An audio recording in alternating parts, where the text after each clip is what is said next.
This is the New York City FC Pregame Live. Tonight, New York City look to snap a 3-match losing streak as they host FC Cincinnati. And now, here are your hosts, Glenn Crooks and Dylan Butler.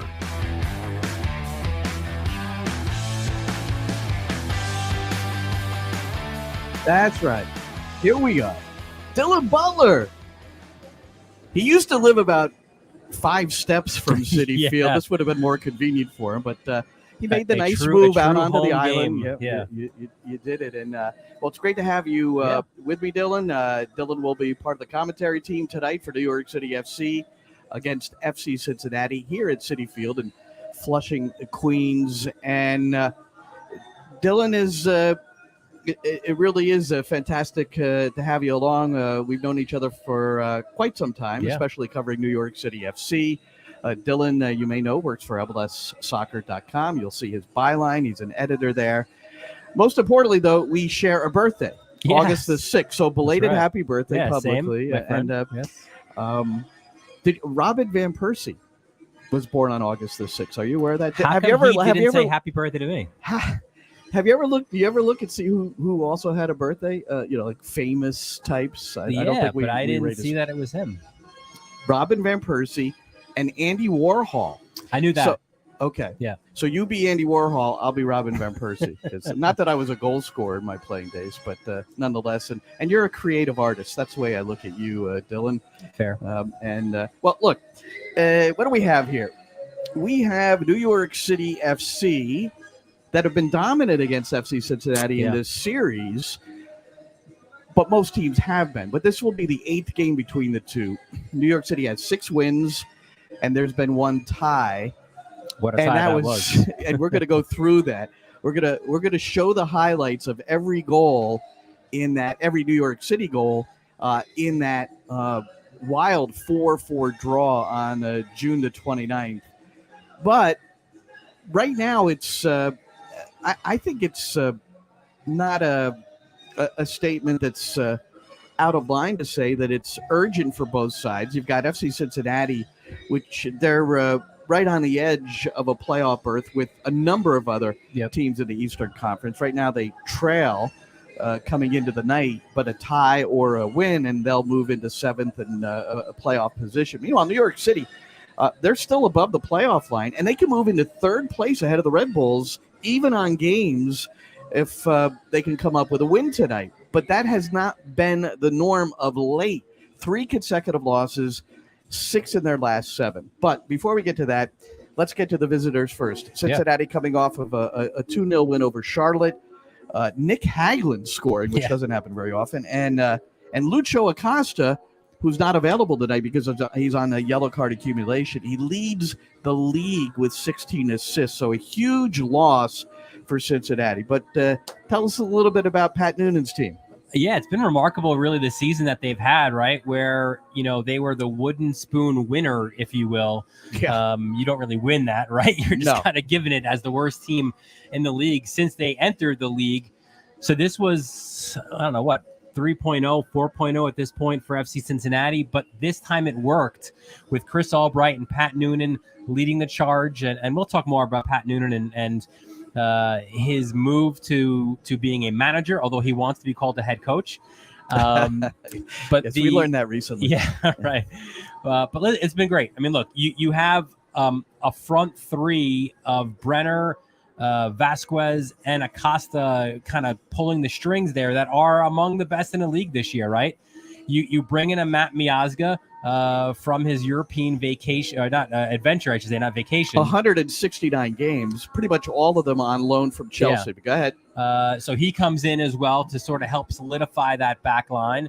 And they've got now a winning culture, and that's super important, and that's what Pat Noonan brought. It didn't happen overnight. In fact, they lose their opening game of this season 5-0. They've been a 500 team, though, throughout. So I think getting to the playoffs is a major accomplishment in this year 1 for Pat Noonan. Would be. But as you said, it's not going to be easy. That playoff line right now is kind of a jump rope between like FC Cincinnati, Inter Miami's in there, New England is in there as well. As you mentioned, a number of teams. Columbus is right there as well, right near that line. which makes these games down Massive. the stretch of MLS, and it's almost always this way, but it seems even more jam-packed this year, and that's the way Pat Noonan felt about it. When I spoke with him last night, I had a great conversation with him, and it was for my Sirius XMFC show, The Coaching Academy, but we also talked a little bit about tonight's game. But one of my focuses was on Brandon Vasquez, who has emerged as one of the top goal scorers in the league, but also is now a pretty interesting candidate to be a front runner for the U.S. men's national team and Greg Berhalter. So here's Pat Noonan after I spoke to him last night about the emergence. And, well, let's let him talk about it. Well, I think the biggest improvements that you see that, have people talking about him is, his movement in front of goal. I think, he's done a really good job of improving, from when we started in preseason to where he is now with just creating space for himself. Certain movements to be able to get on the end of crosses, to arrive late in the box, to be able to find space in transition to receive, moving to goal, get behind the back line. And you mentioned the power, he's got the size, but he's also got some speed. And so, we ask a lot of the same from him and finding ways to go to goal. So I think he's really improved drastically in those areas. That's why we see the goal production. But, I think the hold-up play is something we talk about all the time. He works on all the time. He's watching film with Dom Kinnear every week. He's working on the field to try to, improve in little areas. So, I think the success you're seeing from Brandon is because of his mentality and his willingness to learn and want to get better. So he's been a pleasure to work with, and we're certainly pleased that he's even in the conversation with the U.S. men's national team. I think it's well deserved. That's Pat Noonan talking about Brandon Vasquez, who will get the start tonight, part of the 11 for Cincinnati. We're going to run down the starters for both sides when they're officially announced. No shock, though, that he'll be up top. 16 goals, which is tied for fourth in MLS. He's been phenomenal, and he just earned himself a pay raise, a new contract as well, which is huge for FC Cincinnati. I'm going to pour a little bit of cold water on Vasquez. I'm the only one apparently doing this, but Vasquez to the national team just yet. I think because you look at overseas, you look at the other candidates, and a few of those guys are scoring goals, right? Like Josh Sargent right now is in a great form. Yeah. So he's a guy who's been in the camp. What you have to do, I think, is look at the guys in the camp and see who have been in the camp and how they're performing. And then if those guys aren't performing, then you do look outside the camp. But Greg Berhalter said as much. Like he's not bringing in 4 forwards. Well, he said. I think he said he'd bring in 4. He's not bringing in more 6. Of it. Correct. Yeah. So does Vasquez? Who are your 4? Yeah. Do you have a 4? Yeah. I think Jesus Ferreira's got to be there. I think Sargent's got to be there. Pefok? I think Pefok's got to be there. And then the 4th is the big question, right? Like I don't think Ricardo Pepi. Obviously, he's been struggling. He's got a new team now. I don't think he's that 4th guy. So it could be. I mean, it could be Vasquez, but he's literally right at like that line to make it. If he doesn't make it, he's clearly not going to be part of the World Cup team. And I think Berhalter's even alluded to that a little bit without naming names. He said, listen, if you don't make this window or make this World Cup, it's not the end of the world. He said he referred back to his own career when he missed the World Cup and he thought he was done and over, and he made the next 2. So, well, this is when you're a manager or a coach, you need to have those scenarios to explain to a young man who you sit down. I just think Vasquez brings qualities and the power element, which I mentioned to Pat Noonan. I mean, he reminds me of Darwin Nunez a little bit in terms of his frame and just how strong he can get to goal. He's not in the Holland class in terms of his strength, but I think when you have power, pace, you can play with your back to the goal, you could run the channels, and what Pat Noonan really focused on is his movement in the area. Maybe he's not quite there yet, but I was going to say, so who had that in their best form as a national team striker most recently? Josie, right? And he would fit this Berhalter's system perfectly if he was the old Josie. He's not, right? So I think what you're saying is of the candidates, I think Vasquez probably ticks more of the boxes than a few of the other guys with his hold-up play and his strength in the box. All right, that's Dylan Butler. I'm Glenn Crooks. We're going to have the live radio commentary for you on nycfc.com/radio, the NYCFC app. If you're watching and don't know this, we are on the app, and it's a great way to bring your phone to the stadium. Put the headset. Just listen. There might be a little delay, and you can deal with it. But we've got information for you that you might not otherwise have. It's also on the TuneIn app. So there's all these different ways for you to listen to us tonight, beginning at 7:45. Now let's get to the New York City side of things, Dylan. And Nick Cushing is the head coach, the interim head coach. His record is now 5-7-4 since replacing Ronnie Dyla. Coming off a game at New England, losing 3-0.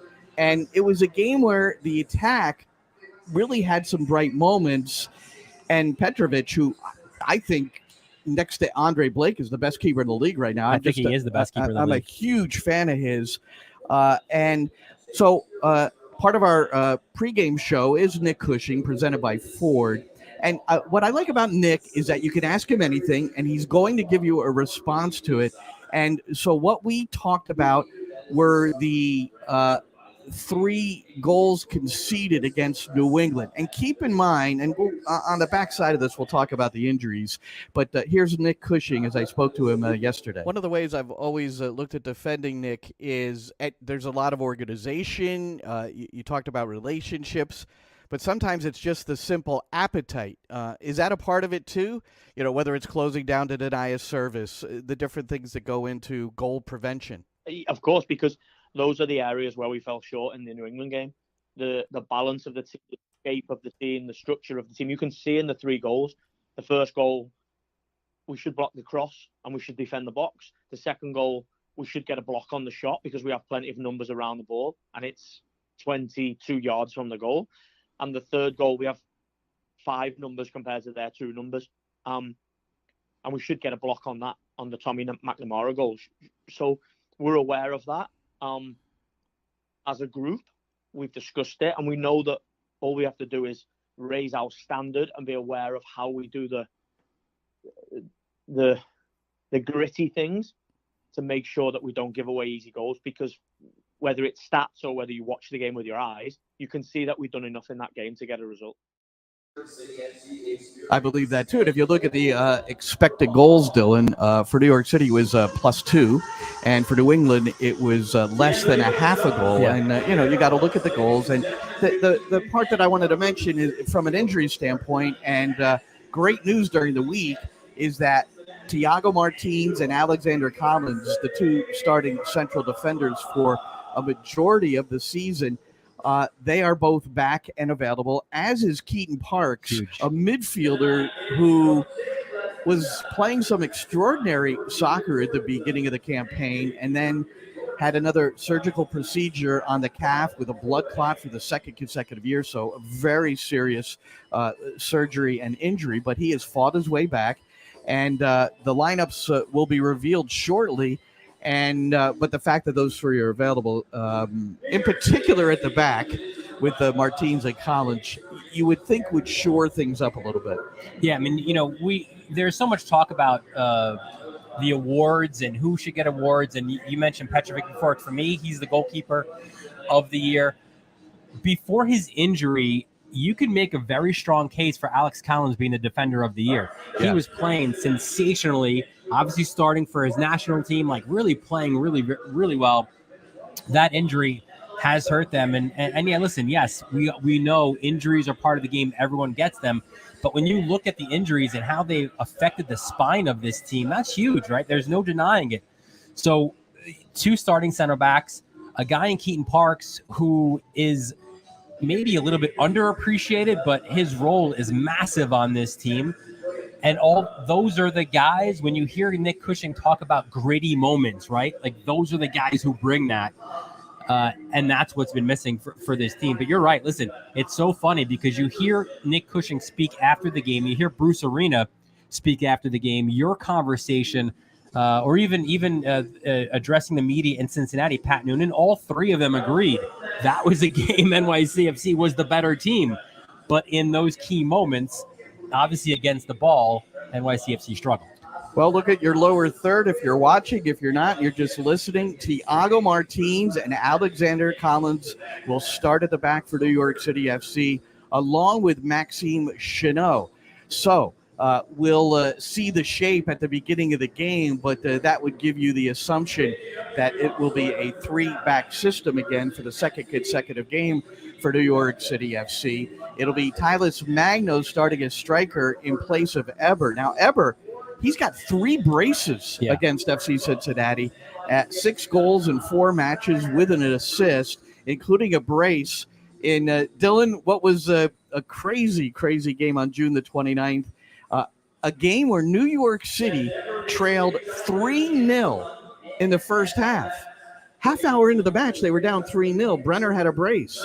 And for the first time in MLS history, a team eliminated a 3-0 deficit to tie the game before halftime. And these goals came not only fast and furious, but New York City's 3 goals to equalize came in the 45th minute, the 2nd minute of stoppage time, and the 7th minute of stoppage time. So we're gonna look at him here right now and just kind of talk over this, Dylan. And now, this is the first Cincinnati goal. So we're gonna see every goal. This is Acosta. You saw the distribution from Sean Johnson fell short of its mark. And that kind of error has plagued New York City recently. So that puts Cincinnati up 1-0. And again, this is on the road, TQL Stadium. Now Acosta with the assist on a Brenner goal. And that finish is pure from the Brazilian. He will not be in the starting lineup for Cincinnati tonight, but is on the bench. 9 goals this season. And then Brenner, again, with an overhead kick. So here it is, 3-0, Dylan. So what do you think? Yes, this is like the biggest win, biggest moment, FC Cincinnati history. They are for real. And then this happens. All right, well, here's the first one. Oh, now Tavon Gray didn't hit necessarily a good service there, but it clanked off the arm of a Cincinnati defender, so it's a penalty. Maxi Moralda is set to take the penalty. So now it's 3-0 in the first half hour. So here's the goal to put New York City back into the game. But no, it is saved by Celentano, who will start in goal again for Cincinnati. So all that happened. So it's still 3-0. Now a corner kick. Free header, Amundsen, and Magno finishes. But unbelievable. You miss a penalty, but you still come back. Can you get another one? Now we're in the 2nd minute of stoppage time. This is Eber. What a nice finish, just a little dink over Celentano. And now you get a free kick, 7th minute of stoppage time, first half stoppage time. And there's Eber by himself at the back post, and he thunders in that header. Then New York City goes up 4-3, so 4 unanswered goals. Gabby Pereira. What a powerful strike that was. And then the hat trick completed by Brenner. What a strike from outside. 4-4, boy, that was exhausting. Yeah, that was just the highlights. It was fun to call that match, I'll have to say. And yeah, those were just the highlights. So 4-4, it's the first point that Cincinnati has ever gained off of New York City FC. All right, a couple of other things before we go, Dylan. First of all, it's the U.S. Open Cup tonight, and we have Orlando City at home against Sac Republic. So Sac Republic, you know, the USL representative, you know, can they get it done and win this U.S. Open Cup? Taylor Twellman put out a tweet, and then Jeff Carlisle followed up with an article, ESPN, that regarding Orlando having a first-team staff member. Now, that didn't mean a coach, but just somebody who is with the first team in some capacity, watching Sac Republic train at, we believe, Sylvan Park. Sac Republic wanted to get out of town and find a spot to train privately. Well, Sylvan Park is where Orlando City used to train a few years back. And apparently, well, I want you to take it from here, but this is, Taylor Twellman tweeted it out and said, U.S. Soccer is aware that Orlando City had a spy at Sac Republic training. So yeah, not only were they aware, but the U.S. Soccer Federation had a camera crew there to film part of their like B-roll, right, for the training session. Oh my gosh, really? So they have this whole thing on camera. They have this person who's familiar with the staff, with the coaching staff there. Apparently, the person was told 3 or 4 times, please leave. This is a private training session. They actually went, Sacramento Republic did, to the extreme of getting their vans that they had to bring, their team in to go to this park them both in front of this person on the sideline to try to block a view. Of course, all they got to do then is walk around those vans. They stayed there. So it is under investigation. Well, if it's on film, this is it seems someone is going to be the person who was there spying. There'll be Spygate in the U.S. Open Cup. And but as I said to you before we went on air here, I think the most important thing for U.S. Soccer to investigate is if someone assigned whoever this person was to be there. Did someone tell this person to be there? Be surreptitious. Just kind of be in the background. Obviously not in the background. They're sitting there taking notes, observing. And I had that happen to me twice as a college coach. Really? Oh, yeah. I remember going over, and I knew the coach. I remember going over to him and saying, hey, how you doing? We're working on set pieces here, We were at his place. And he goes, my team's not smart enough to even understand even if I told them what we were doing. Well, guess what?